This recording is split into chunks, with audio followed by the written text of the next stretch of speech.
어제는 서울 고법에서 소위 국정농단 사건 파기환송심 첫 공판기일이 열렸습니다. 여러분께서도 잘 알고 계시다시피 지난 8월 대법원 전원합의체는 삼성그룹에 대한 영재센터 지원 요구, 현대자동차그룹에 대한 납품계약 체결 및 광고 발조 요구 등이 강요죄가 성립할 정도의 협박은 아니라고 판단했고, 이를 유죄로 인정한 원심에 잘못이 있다 등의 이유로 사건을 서울고법에 돌려보냈습니다. 최근 최서원 씨가 편지와 변호인 등을 통해 메시지를 지속적으로 내고 있고, 며칠 전에는 검찰의 정유라 씨에 대한 병실 압수수색과 관련해 인권 유린이 있었다는 보도가 있었던 터라 이날 공판기일에 언론도 좀 관심을 갖는 분위기였습니다. 이날 최서원 씨는 파기환송심 첫 공판기일에 직접 출석했는데요. 우선 이날 최서원 씨의 주요 발언을 정리해봤습니다. 일단 최서원 씨는 난 결코 비선 실세가 아니다라는 점을 지속적으로 강조했고요. 그러면서 20년간 유치원을 운영하며 평범한 삶을 살면서 박 전 대통령을 도왔던 것뿐이고 대통령을 이용해 개인적 사익을 취한 것은 없다. 또한 어떤 기업도 알지 못했다고 하늘에 두고 맹세할 수 있다. 이렇게 말했습니다. 사람이 보통 억울한 누명을 썼을 때 나도 모르게 하늘에 두고 맹세할 수 있다. 저런 말이 나오기 마련인데요.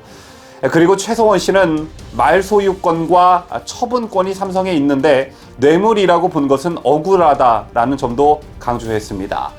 그러면서 제발 진실이 한 번만이라도 밝혀지길 바란다. 그간의 재판 과정을 면밀히 봐달라라고 호소하면서도 국민적 혼란을 일으킨 점에 대해서는 사과한다라는 입장을 밝혔습니다. 다음 최서원 씨의 변호인을 맡고 있는 정중길 변호사의 주장도 요약해 봤는데 함께 보시겠습니다. 정중길 변호사는 이날 박근혜 대통령, 정유라 씨, 손석희 JTBC 사장, 박상진 전 삼성전자 사장 등 4명을 증인으로 신청했는데요. 정 변호사가 밝힌 이들 4명을 증인으로 신청한 이유는 이렇습니다. 그동안 박 대통령이 공모관계를 부인한 주장의 신빙성을 검증받기 위해 진술할 기회를 가지지 못했기 때문에 최 씨 주장의 신빙성을 입증할 기회가 필요하다. 그리고 지금까지 법원은 합리적인 근거를 제시하지 못한 채 최 씨와 박 전 대통령의 공모관계를 인정했다는 이유였습니다. 다시 말해 박 대통령께서 재판 과정에서 제대로 된 방어권을 행사하지 못했기 때문에 이 사건을 소명할 기회가 주어져야 한다는 취지인 것인데요. 물론 정중길 변호사의 뜻이나 마음은 충분히 일리가 있지만 개인적으로 지금 이 시기에 박근혜 대통령을 증인으로 신청한 것에 대해서는 좀 아쉬운 부분이 있다고 생각합니다. 박근혜 대통령께서 영어의 몸이 되시고 유영아 변호사를 통해 나온 메시지 말고 직접 입장문을 내신 적이 한 번 있었지요. 2017년 10월로 기억하는데요. 박근혜 대통령께서는 변호인단 전원사임계 제출 및 앞으로 재판 과정에서의 변론을 포기하겠다는 뜻을 밝히시면서 이제 정치적 외푼과 여론의 압력에도 오직 헌법과 양심에 따른 재판을 할 것이라는 재판부에 대한 믿음이 더는 의미가 없다는 결론에 이르렀다. 향후 재판은 재판부의 뜻에 맡기겠다라고 말씀하시면서 끝으로 법치의 이름을 빌린 정치의 보복은 저에게서 마침표가 찍혀졌으면 한다. 찍어졌으면 한다라고 말씀을 하셨습니다. 그러면서 더 어렵고 힘든 과정을 겪어야 할지도 모르겠다. 하지만 포기하지 않겠다. 저를 믿고 지지해 주시는 분들이 있고 언젠가는 반드시 진실이 밝혀질 것이라 믿기 때문이다. 라는 말씀도 덧붙이셨습니다. 이런 박근혜 대통령의 의중에는 더 이상 현재의 대한민국 사법부에 대한 신뢰가 없기 때문에 재판에서 진실이 밝혀지기를 포기하고 침묵으로 투쟁하면서 진실을 위한 투쟁을 지속적으로 계속할 것을 천명한 것이라고 볼 수 있는데, 다시 박근혜 대통령이 거부한 재판장으로 대통령을 증인으로 불러내려는 시도가 과연 바람직한 것인지 최서원 씨나 변호인단이 한 번쯤은 깊게 생각해 봤으면 좋겠다는 생각을 가져봤습니다. 어쨌든 이날 공판기일에 출석한 최서원 씨의 짧고 강한 외침은 난 결코 비선 실세가 아니다였습니다. 헌정사상 초유의 대통령 탄핵에 불씨를 지핀 것은 이른바 비선 실세로 대두되는 일반인 최서원 씨가 대한민국 국정을 마치 모두 좌지우지한 것처럼 언론을 통해 국민들께 전달이 되었고 아직도 그렇게 믿고 있는 국민들도 상당히 많습니다. 그런데 과연 어디서부터 어디까지를 범위에 두고 비선실세라고 해야 할지 여러분들도 한번 깊게 생각해 보신 적이 있으신지 모르겠습니다. 또 비선실세가 탄핵의 사유가 되는지도 한번 깊게 생각해 보신 적이 있으신지 모르겠습니다. 지금부터 제가 또 다른 비선실세에 대한 이야기를 해드릴 텐데요. 그럼 이건 탄핵 사유가 되는지 한번 생각해 보시기를 바라겠습니다. 자, 요즘 논란이 되고 있는 유시민과 관련한 이야기입니다. 유시민은 지난 8월 27일 검찰이 조국 전 법무부 장관 일가의 수사에 착수한 직후부터 검찰에 대한 무지막지한 비난을 쏟아냈습니다. 자, 그러다가 급기야 지난달 23일 조 전 장관 자택 압수수색 직후에는 윤석열 검찰총장이 대통령에게 비공식 보고를 시도해 조 전 장관 임명을 막으려 했다는 의혹을 제기하면서 검찰과 갈등을 빚게 되는데요.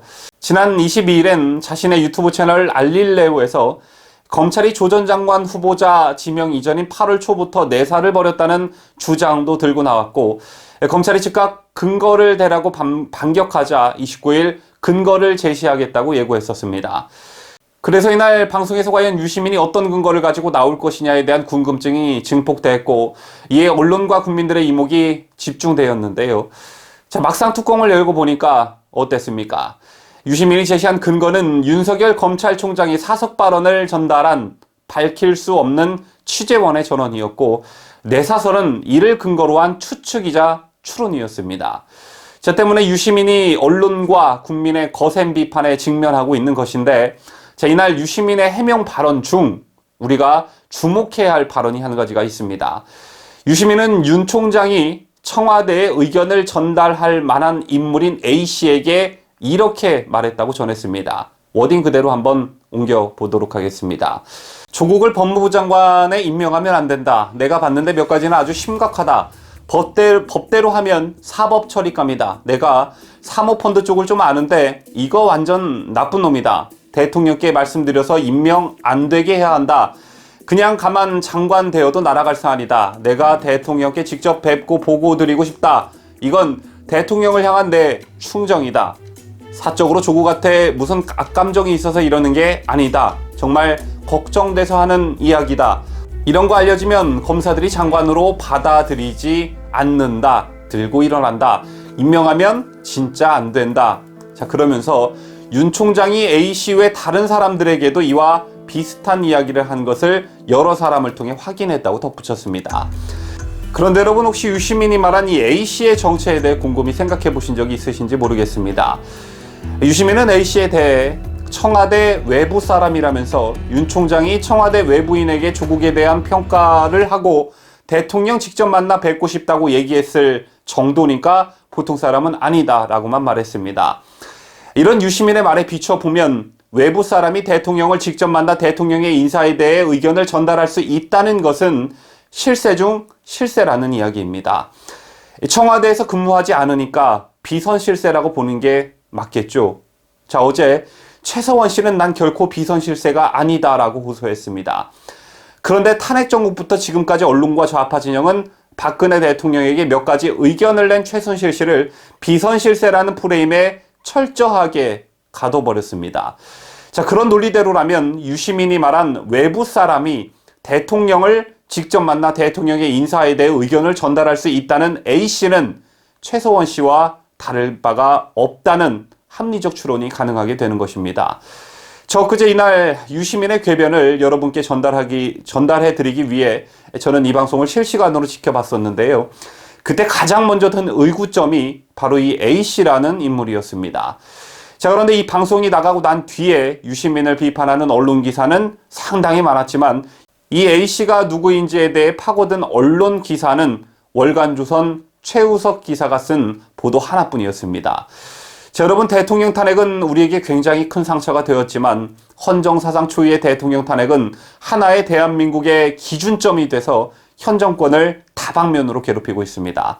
자, 예를 들면 조국 사태가 불거졌을 당시 자연스럽게 정유라와 조국의 딸 조민을 비교하게 되는 상황이 연출되었고, 정경심의 검찰 수사 과정에서의 특혜 논란은 탄핵 정국에 검찰에 의해 인권마저 무시당한 인사들과 비교되기 시작했습니다.